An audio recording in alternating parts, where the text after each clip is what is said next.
Hi అండి, అందరూ ఎలా ఉన్నారండి? బాగున్నారా? కార్తీక సోమవారాలు అందరూ గుడికి వెళ్తున్నారా లేదా కామెంట్ చేయండి. మేమైతే గుడికి వెళ్ళలేదు ఎక్కడికిని. అందరం మార్నింగే లేచి ఇంట్లోనే పూజ చేసుకుంటున్నామండి. బయటికి మాత్రం ఎక్కడికి వెళ్ళటం లేదండి. ఎందువల్లంటే బాబుతో కొంచెం బయటికి వెళ్ళడానికి అవ్వదండి.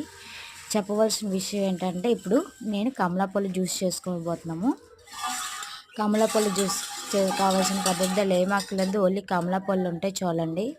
కమలాపళ్ళని నీట్గా కడిగేసి వాటిని చాక్తో కోసిన తర్వాత మిషన్తోని అలా ప్రెస్ చేస్తే కిందకి డైరెక్ట్గా అదే జ్యూస్ వస్తుందండి.